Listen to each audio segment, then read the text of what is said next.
And welcome to my YouTube channel Krishna law classes. आज हम UP APO के लिए स्ट्रेटेजी शेयर करने जा रहे हैं, तो चलिए स्टार्ट करते हैं। देखिए, किसी भी एग्ज़ाम को देने से पहले उसके लिए एक परफेक्ट रणनीति बनाना बहुत ज़रूरी है। बिना किसी स्ट्रेटेजी के कोई एग्ज़ाम देना कभी सफलता नहीं दिला सकता है। अगर आपको सक्सेस पानी है किसी एग्ज़ाम में, तो सबसे पहले उसकी एक रणनीति बनाइए। कैसे, कब, क्या पढ़ना है, आपको उसके बारे में पता होना चाहिए। किस सब्जेक्ट से कितने मार्क्स आ रहे हैं, कहाँ से कितना पढ़ना है, ये चीज़ें जानना बहुत ज़रूरी होता है। तो चलिए स्टार्ट करते हैं। तो आज हम देखेंगे यूपी एपीओ की प्री के लिए स्ट्रेटेजी क्या होगी। वैसे तो मैं आपको एक ही सजेशन देना चाहूँगी, आप किसी भी एग्ज़ाम के लिए, चाहे यूपी एपीओ हो या फिर पीसीएस जे का एग्ज़ाम हो, आप इनकी तैयारी, मेंस की तैयारी को साथ लेके करें। अगर आप मेंस की तैयारी करेंगे तो प्री की तैयारी तो ऑटोमेटिक हो ही जाएगी। और यदि आप पहले प्री की कर रहे हैं और बाद में मेंस की कर रहे हैं, तो ये सबसे बड़ी गलती होगी। ठीक है, तो चलिए देखते हैं। देखिए, यूपी एपीओ के लिए 150 का पेपर होता है। ठीक है, ऑब्जेक्टिव पेपर होता है प्री में। ठीक है, जिसमें कि 100 जो होता है 100 मार्क्स का उसमें लॉ आता है एंड 50 मार्क्स का जीएस आता है। ठीक है, तो 100 मार्क्स लॉ हो गया, 50 मार्क्स जीएस हो गया। और 50 मार्क्स जीएस में से सबसे ज़्यादा किस में से क्वेश्चन पूछे जाते हैं, तो ये पूछे जाते हैं हिस्ट्री में से। टोटल 16 क्वेश्चन, जिसमें कि 8, देखिए 16 क्वेश्चन में से जो 8 क्वेश्चन होंगे वो वहाँ की स्वतंत्रता आंदोलन से संबंधित होंगे। ठीक है, तो उसलिए उन्हें बहुत अच्छे से पढ़ें। ठीक है, एंड नेक्स्ट है ज्योग्राफी। तो ज्योग्राफी कौन सी आती है इसमें? सबसे बड़ी बात है, इसमें आती है वर्ल्ड ज्योग्राफी। ठीक है, और जबकि पीसीएस में इंडियन ज्योग्राफी आती है, तो इसमें वर्ल्ड ज्योग्राफी एंड पॉपुलेशन आता है। ठीक है, अब ये कितने नंबर का आता है? तो ये भी 8 मार्क्स का आता है। तो वर्ल्ड ज्योग्राफी के लिए आपको ज़्यादा घबराने की ज़रूरत नहीं है।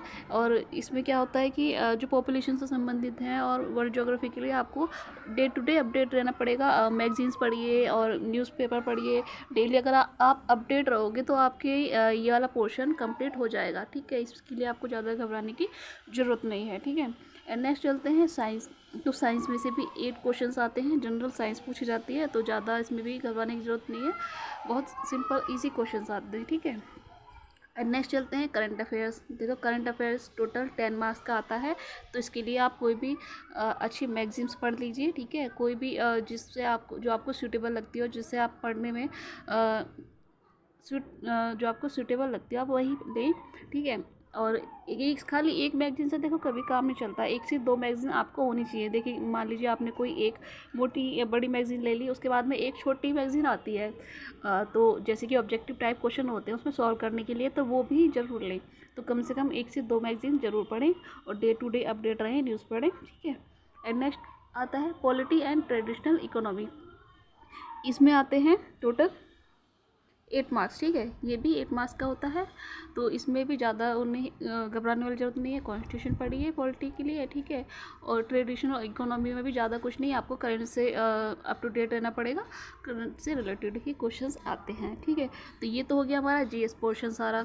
अब देखते हैं लॉ में जो 100 नंबर का लॉ आता है, इसमें आईपीसी से आते हैं टोटल 35 मार्क्स। ठीक है, एंड नेक्स्ट है एविडेंस। तो एविडेंस से आते हैं इसमें टोटल 25 मार्क्स। ठीक है, और सीआरपीसी में 25 मार्क्स। ठीक है, and UP police act and regulation से टोटल 15 मार्क्स आएंगे। ठीक है, अब आपको करना क्या है कि इन सभी के सबसे पहले previous year paper, solve paper जो अनसोल्ड हैं उन्हें सोल्व करना है, और जितना हो सके ऑब्जेक्टिव क्वेश्चंस को सोल्व करिए। इससे आपके जो पेपर में बैठने के लिए एक क्राइटेरिया तय हो जाता है।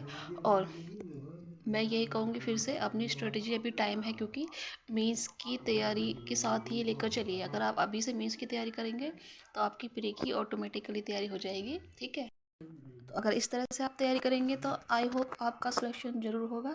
तो ये थी आज की हमारी स्ट्रेटजी। अगर आप चाहते हैं कि एपीओ मेंस के लिए भी स्ट्रेटजी बताएं, तो प्लीज़ लाइक और कमेंट कीजिएगा, कमेंट करके बताइएगा, ताकि हम अगली वीडियो बना सकें। Thanks for watching.